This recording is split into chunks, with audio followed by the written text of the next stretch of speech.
भाइयों एवं बहनों, जय श्री गुरुदत्त। आप सबका शाश्वत ज्ञान गिरनार से चैनल में स्वागत और अभिनंदन है। भाइयों बहनों, चमत्कारी महापुरुष गजानन महाराज जी के बारे में हम आज आप सबको बताना चाहूँगा। गजानन महाराज का जन्म कब हुआ, उनके माता पिता कौन थे, इस बारे में किसी को कुछ भी नहीं पता। पहली बार गजानन महाराज को शेगांव में 23 फरवरी 1878 में बनकट लाला और दामोदर नामक दो व्यक्तियों ने देखा। एक श्वेत वर्ण सुंदर बालक झूठी पत्तल में से चावल खाते हुए गम गम गड़ात बूते का उच्चारण कर रहा था। गजानन महाराज का अपनी इंद्रियों पर पूर्ण नियंत्रण था। गम गम गड़ात बूते का उच्चारण करने के कारण ही उनका नाम गजानन पड़ा। एक बार जब महाराज दिगंबर होकर तपस्या कर रहे थे, तब एक स्त्री उन पर मोहित होकर उनके पास गई, लेकिन उसने देखा कि महाराज के तेज से नीचे रखी घास भस्म हो गई। उस स्त्री को महाराज के प्रति गलत भाव रखने का बहुत पछतावा हुआ और उसने उनसे क्षमा मांगी। भाइयों बहनों, आगे की वीडियो शुरू करने से पहले हम आप सबसे अनुरोध करूंगा कि चैनल को सब्सक्राइब एवं वीडियो को लाइक तथा शेयर जरूर करें। गजानन महाराज के चित्र में उन्हें चिलम पीते हुए दिखाया जाता है। गजानन महाराज नियमित चिलम पिया करते थे, लेकिन उन्हें चिलम पीने की लत नहीं थी।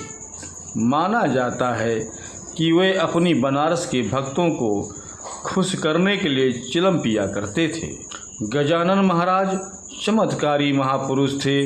उनके कई चमत्कारों को भक्तों ने प्रत्यक्ष देखा है। एक बार महाराज आंगनकोट में भ्रमण कर रहे थे। तेज गर्मी के कारण उन्हें प्यास लगी। उन्होंने वहां से गुजर रहे भास्कर पाटिल से पानी मांगा, लेकिन उसने पानी देने से मना कर दिया। तभी महाराज को वहां कुआं दिखा जो 12 वर्षों से सूखा पड़ा था। महाराज कुएं के पास जाकर बैठ गए और ईश्वर का जाप करने लगे। जाप के तप से कुआं पानी से भर गया। इस तरह बहुत से चमत्कार उनके भक्तों के बीच प्रसिद्ध है। गांव के गजानन महाराज नाथ संप्रदाय के बहुत ही पहुँचे हुए दिगंबर संत थे। समाधि के करीब 1 माह पूर्व उन्होंने पंढरपुर में श्री विट्ठल के समक्ष समाधि लेने का निर्णय लिया। समाधि लेने का विचार जब उन्होंने भक्तों को बताया तो उनके भक्तों में उदासी छा गई, लेकिन उन्होंने सभी को समझाया और समाधि का दिन नियुक्त किया। भाइयों बहनों, आपसे अनुरोध है कि चैनल को सब्सक्राइब एवं वीडियो को लाइक तथा शेयर जरूर करें एवं कमेंट्स बॉक्स में अपने विचार से हमें अवगत कराएं। गजानन महाराज ने अपनी समाधि का स्थान व समय अपने सभी भक्तों को बताया और उन्हें उपस्थित रहने को कहा। वह गणेश चतुर्थी का दिन था।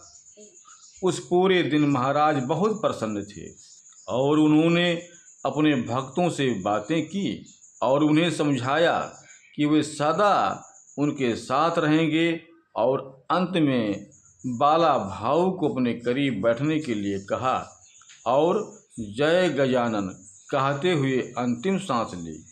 मान्यता अनुसार 8 सितंबर 1910 प्रातः 8 बजे उन्होंने शेगांव में समाधि ले ली। माना जाता है कि बाला भाऊ की मृत्यु के उपरांत नंदुर गांव के नारायण के स्वप्न में महाराज ने दर्शन दिए और मठ की सेवा करने का आदेश दिया। महाराष्ट्र के बुलढाणा जिले के शेगांव में गजानन महाराज की समाधि है। समाधि स्थल पर प्रतिदिन लगभग 25 से 30 हजार लोग दर्शन करने आते हैं। मान्यता है कि भारत में एकमात्र ऐसा समाधि स्थल है जहां किसी भी वीआईपी के लिए अलग से कोई व्यवस्था नहीं है। सभी को लाइन में खड़े रहकर ही दर्शन करना होगा। शायद तभी वीआईपी लोग गजानन महाराज के दरबार में कम ही जाते हैं। जहां बाबा ने समाधि ली थी वहां आज एक विशाल मंदिर है। यह मंदिर काफ़ी विशाल परिसर में बना है तथा महाराज की समाधि के दर्शन करने के लिए लंबी कतार लगती है। मंदिर परिसर में गजानन महाराज की प्रतिमा के अलावा समाधि स्थान, पादुका महाराज का चिमटा, औजार, चिलम पीने का स्थान जो आज भी गर्म रहता है और प्राचीन हनुमान प्रतिमा मौजूद है। मंदिर में व्यवस्था काफ़ी अच्छी रखी गई है। बहुत से सेवक अनुशासनबद्ध तरीके से मंदिर की व्यवस्था को बनाए रखने में जुटे दिखाई देते हैं। श्री गांव में 1908 में गजानन महाराज ट्रस्ट की स्थापना की गई। मुख्य मंदिर से करीब 2 किलोमीटर स्थित आनंद सागर या भी गजानन महाराज ट्रस्ट का ही उद्यान आध्यात्मिक स्थल व ध्यान केंद्र है।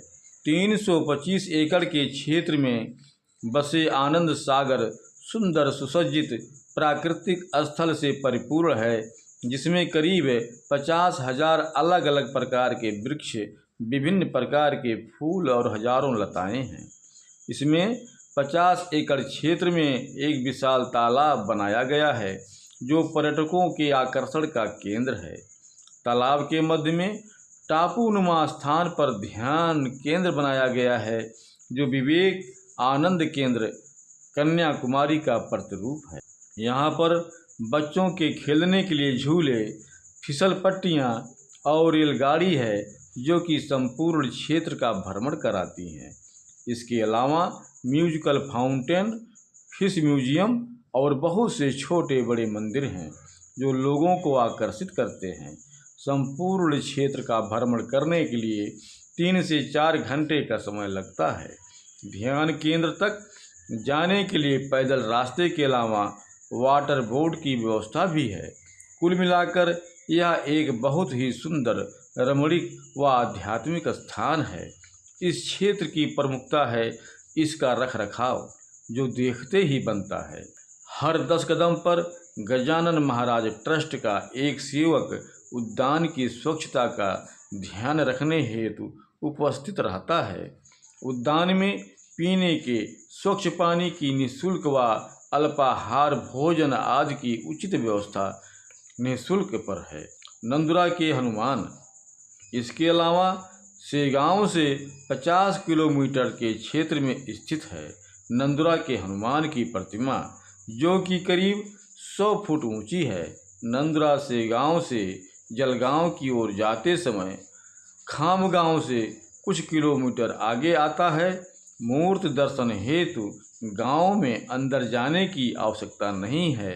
हाईवे पर ही सड़क के किनारे मूर्ति स्थापित है। सड़क मार्ग के द्वारा भारत से लगभग यह हर शहरों से जुड़ा हुआ है।